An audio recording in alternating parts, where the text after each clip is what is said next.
You're listening to 15 Minutes, where we feature community leaders sharing what the rest of us should know but likely don't.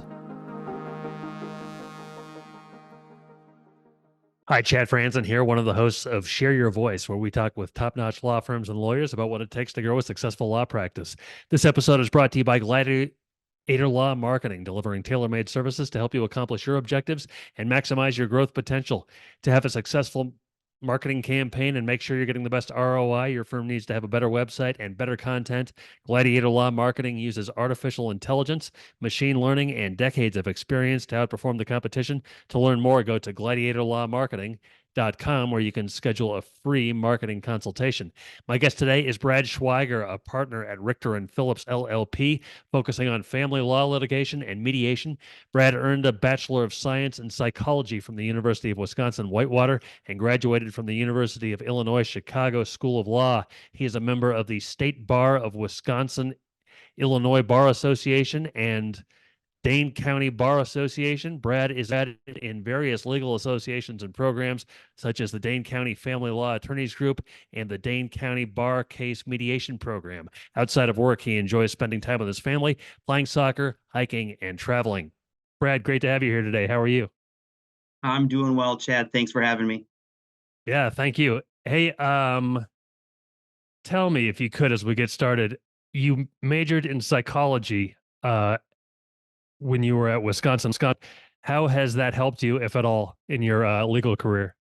I think, especially in the area of family law, it helps tremendously. Um, we often deal with people who are in crisis, or are dealing with a partner or a child who is in crisis or having a mental health crisis, or is just struggling. Not maybe it's not even a crisis, and it gives a lot of insight into what they're dealing with, and it helps me direct them to resources. Especially in the area of family law, we do a lot of different things, and lots of times we have a team that gets put together to help prepare a case. So having that background, so you know where to go and where to look to try to find people either additional assistance that they need, or maybe they just need help managing the stress of a divorce. You have that stepping stone and that background as well. How and when did you know you wanted to become a lawyer? I wanted to be a lawyer when I was in high school. That was one of the couple of paths I was looking at. And then when I got to college, I was thinking psychology or law.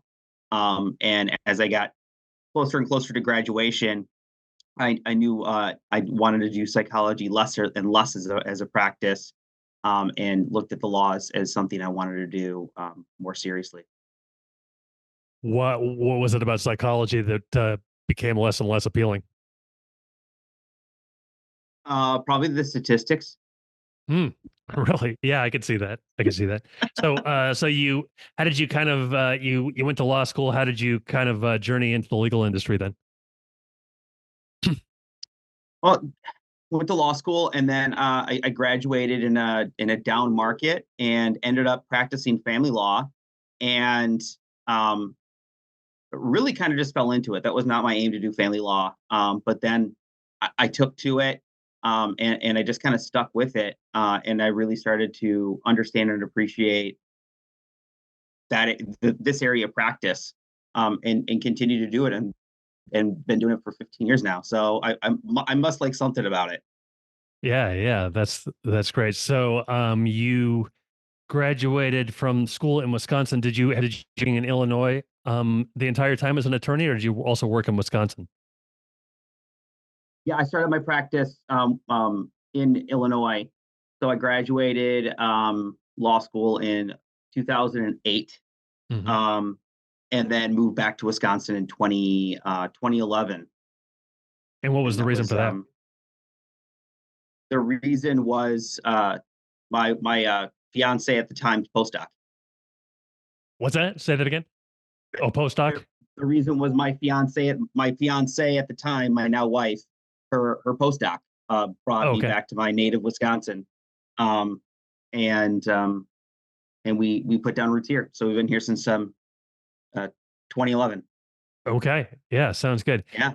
How do you balance your professional life with your personal interests as long as we're talking about your wife? Yeah, my wife's a full-time professional as well. She's a psychologist. Um, and uh, so it kind of dovetails into what I tell like clients or when I'm giving advice to people either going through divorce or maybe thinking about getting married. Just from a divorce attorney's perspective, um, it's a lot of communication and compromise, balancing work and uh, spousal obligations. And I've got two kids, so running kids around and taking care of them and making sure that they're getting to the things that they need to get to. Um, and I think it's a constant renegotiation. Hmm. What in terms of family law, what do you enjoy? You said you kind of fell into it. What do you enjoy most about it now that you've been doing it for a while?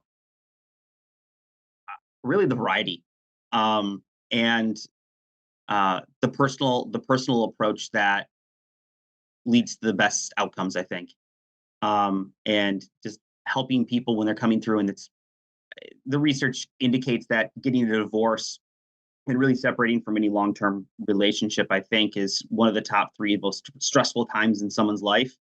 So it's death of a close friend or loved one, um, birth of a child, especially your first child, and the dissolution of a long-term relationship are the three highest stress periods in people's lives typically, in no particular order, but they're all very high stress period of time. And to have someone come in, need help, take the time to really understand who they are as a person, and really the entire family dynamic. Everything is every single time it's different, and every single time you're helping someone who um, really needs that guidance and assistance. And no case is rote, no case is cookie cutter, by any means. And I think that just keeps everything fresh, and also um, it kind of demands of you to make it stale, Hmm. and just take a cookie cutter approach. When it comes to divorce scenarios, divorce cases, how do you approach like property division issues? Well, I mean, first from the law. Hmm. Um, so in Wisconsin, um, there's a presumption that once you get married, everything is open to division. And so everything is divisible. And then so case law has indicates that 50-50 is a good starting point. And often the starting point for looking at how things should be divided. But there's a number of factors that weigh into that. So you start looking at the entire picture, and this is where you look at the length of the relationship. You look at assets brought into the marriage. Gifted or inherited assets can be specifically excluded from that division. So you're trying to identify those assets. You're looking at contributions to the marriage, and there's complicated problems, especially if someone's supporting someone through like a graduate school program or something.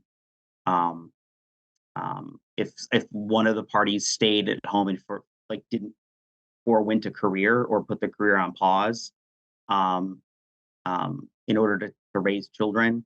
Some of those marital decisions that might have been made all play into a number of factors that the court is going to have to decide if the parties can't decide for themselves. And so we start weighing those factors and trying to craft a proposal we think is reasonable and a position that's reasonable, to either take to the other party in a good faith negotiation or maybe a mediation, or if none of those are options or all of those has failed, it's going to be up to the judge. Um, and once you do it for a number of years and you've litigated enough, you usually have a range of possibilities. But sometimes that range, depending on the case and what kind of assets you're actually dealing with, um, could be, the range could be large, Hmm. of possibilities. Are there Sometimes any? it's easier. Oh, go ahead. Sorry. Sometimes it's easier. Sometimes you've got I had a 6-month marriage and they were young parties that didn't have anything. So that's easy. Yeah, I can see that. Are there any like misconceptions, do you think, that are common regarding family law, regarding, maybe attitude towards family law or whatever? Um, I mean, I think a common things we see, and maybe because it's coming from lawyer Google, or another source, or their friend's cousin in another state that might have a different law. Um, is kids get to decide. Um, at what age can kids decide where they want to be and who they want to live with? I think that's a common misconception. I hear that a lot. I've heard that a lot throughout the years. And at least in Wisconsin, the kid's voice matters, but it comes in through a guardian litem or another appropriate professional. And the child themselves usually doesn't get to sit there in court and tell the judge or anyone else what they want. And it's only one piece of the puzzle, and their voice can get louder and have more weight if they're older and more mature.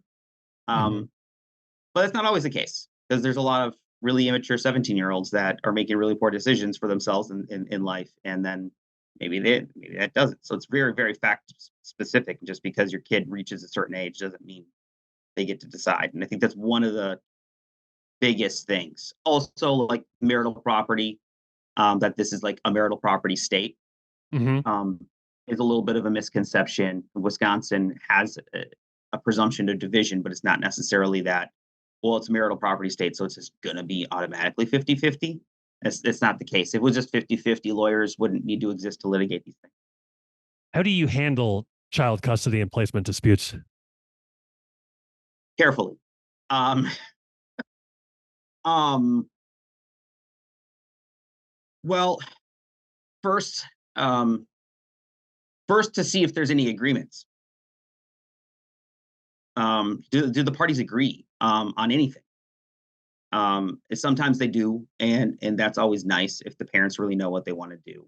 Even judges I've been in front of said, "Look, I, if you're not going to decide, I'm going to decide, and I'm going to hear both the best and the worst about you.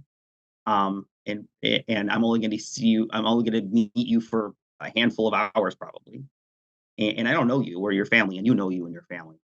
So I think the first approach is trying to reach some agreements on those issues if it's possible.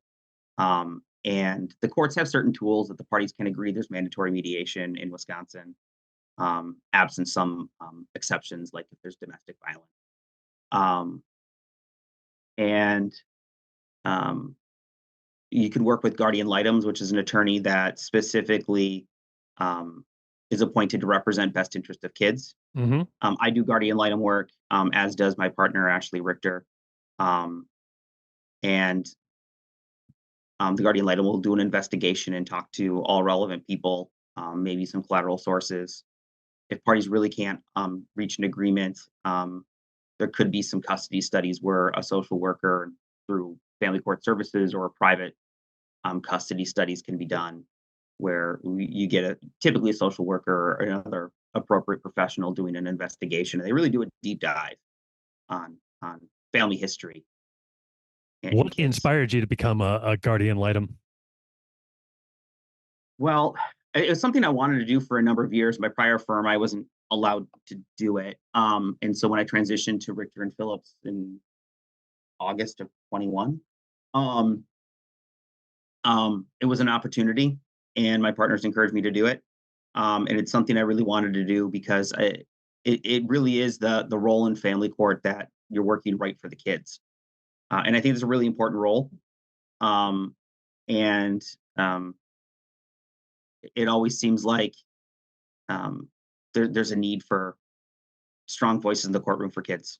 And it's not always easy. Sometimes you get both parties that are both parents not happy with what you're saying or what you're recommending, but um, there really is no one else in the courtroom, and everyone thinks that they have their best interest of their kids at heart, and sometimes they do, but sometimes those interests get a little bit skewed in the heat of litigation. Do you enjoy that more than representing like one side who just comes to you and says, I need an attorney? I don't know if I'd say I enjoy it more. I think it's enjoyable in a different way. Hmm.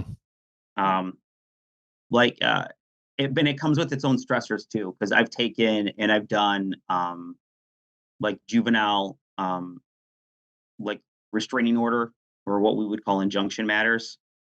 So that's usually with like kids harassing other kids, or a parent or a step parent or whoever.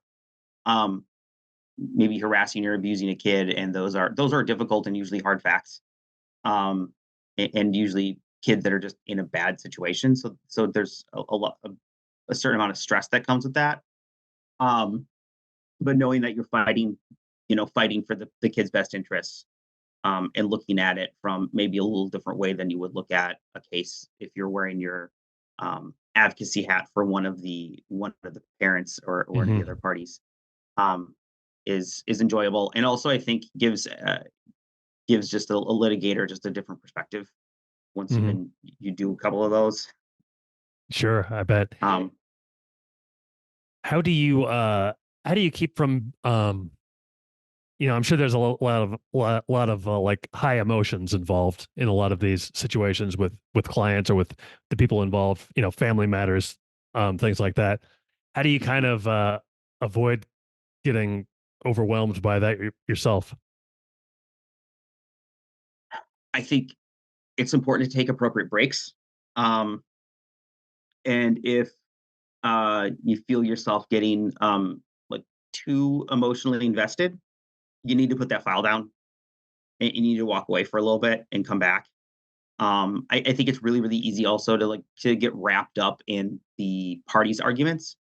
Um, Hmm. and take on and sometimes it can happen where it's really easy to take on a personality of someone else, or take on like their emotion, and bear that yourself. And maybe it's a really contested issue on custody or placement, or maybe it's a financial matter and it's support, but parties have really strong positions on what they want and what should be the right result, and attorneys are, sending emails back and forth in the morning or something. And you're sitting there and you're thinking to yourself like, uh, you know, this is wrong. This is not what the law says. And it's really easy to fire off, a quick email in response that maybe is not the best. Is draft it and set it down, and then transition to something else that's maybe less intense in the moment, and let yourself ruminate on an appropriate response before jumping back in and revisiting that email. I think for that letter that you're writing, that demand letter or something that you're writing. Um, and I think taking that break is really important.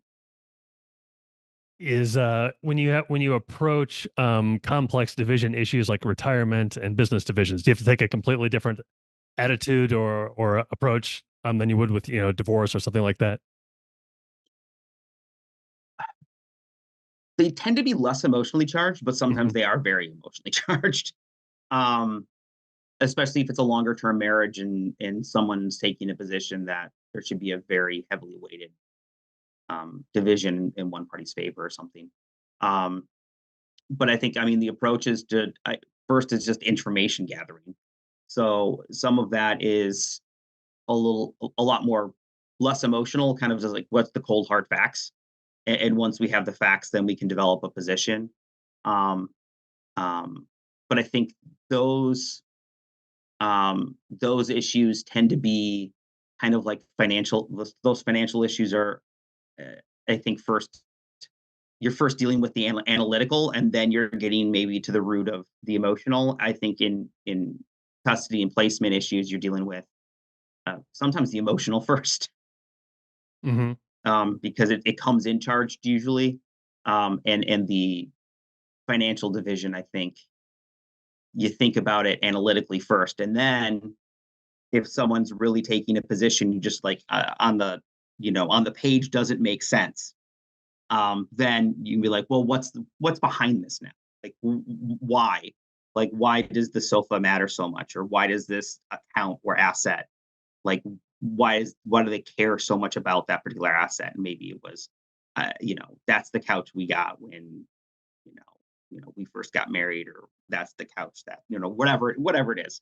I don't know. Yeah, I don't know. I'm stuck on a couch analogy, but I that's okay. That's a good one. Hey, I know, as I mentioned, you're involved in some groups, some associations and programs, the Dane County Family Law Attorneys Group, Dane County Bar Case Mediation Program. What's kind of your role with each of those, and how do you feel like that's benefited you? Sure. Like in Dane County, I'm part of a committee that's legal. It's all about legal access. So it's providing legal clinics for legal services to underserved populations, Veterans Will Clinic and a family law clinic primarily. Um, so there's volunteers in the legal community that'll come in and help people fill out forms and answer questions. They don't represent anyone in court, but they kind of set you on the right path. So they do that. Um, um, in the family law workshop committee that I'm on through the state bar, we plan a family law multi-day continuing legal education program, and so we put together an entire program, and we contact and build the speakers. Right now, I'm working with another attorney and some financial experts to put together a program in an hour and a half or something like an hour and a half talk on like unique assets and how to deal with those, the tax implications, the funky things that can happen or maybe to look out for. Um, with those. So we put together those educational programs. I also volunteer once a month with the Vericourt Legal Clinic, which is a clinic here in Madison on the north side that um, offers um, kind of similar to the Dane County um, committee that I'm on Hmm. to individuals who are of more limited means and with a very high English as a second language ESL population. And we have wonderful volunteer translators that come in and help us work with a largely Spanish speaking population to navigate divorce or custody, or maybe they haven't seen their spouse in years. And how do I divorce this person now if I can't even find them? To, you know, maybe it's a driver's license or a small personal injury claim we've had walk in the door, all sorts of stuff that, you know, they really have nowhere else to go, and they Hmm. can't afford an attorney. And so we start them there, fill out the forms, point them in the right direction, um, help them navigate the system. And oftentimes we still find that some forms we can't even aren't even still offered in Spanish. So it's trying to trying to explain those to them and help them fill them out if they can't read it in their native language. Yeah, yeah. Mhm. How did your partnership with Richter Phillips come about? That was through kind of kind of organically through I had known both of them throughout the years, and we've had cases together. I was looking to make a transition for my other firm, and there was an introduction, and we had some meetings, um, and really made sure it was good fit and a good feel. Um, um, so I think it came about slowly, then quickly over the Hmm. course of a few months. Sure. I have one more question for you, but I guess just tell me how people can find out more about Richter and Phillips. Well, you can Google us, Richter and Phillips, and look at our website. And that's probably the main way. We're all on Avo as well. Um, I know my partners also do family law. My partner Ashley Richter also does some um, wills and simple estate planning. She also does adoption, Mm. which there's not, only probably a handful of attorneys in Madison, Wisconsin that really focus in on adoption. Hmm. So she does adoptions as well. She does her guardian litem work. And my other partner, Megan Phillips, in addition, she has a substantial portion of her practice is doing like licensure defense. So defending professionals who might, be having their professional licenses threatened Mm. and defending them and the administrative hearings that have to happen when that occurs. Um, So that's a pretty large area for focus, and that's kind of a niche area as well. So we do have kind of a diverse area of practice, and it's not just a family law firm. We branch out. She does also a little bit of civil litigation as well. Last question for you. What if you have meet somebody that you knew, or you knew somebody who happened to meet somebody who was just graduating law school and wanted to go into family law? What advice would you tell them based on you've done it, that they couldn't learn in law school, you've just done it? Yeah, advice to just getting into family law. First, make sure that you know what you're getting into. Reach out to family law firms, and try to get in for like a clerkship, if they haven't already, to really get their boots on the ground, to make sure they like it. It can be a very high stress, area of the law. Mhm. But if you like something that's faster paced, and if you like something that's going to put you in the courtroom real quick, a lot of other places, the areas of the law, you might be not see a courtroom for years, and then not even first chair trial. You want a first chair trial real quick, come into family law. If Okay. that's what you want and that's your drive and that's your passion. Do you particularly enjoy, doing courtroom work? Yes, I think you have to. If you want to have any longevity, you have to know and have to want to be in the courtroom. All right. It's not. Hey, I always say it's not my first option, but if we got to go, we got to go. yeah, yeah, of course. Hey, Brad, it's been great to talk to you. Thank you so much for your time and all of your insights and your good advice and your space. Thank you so much. Really appreciate it. Yeah, thanks, Chad. So long, everybody. Thanks for listening to 15 Minutes. Be sure to subscribe, and we'll see you next time.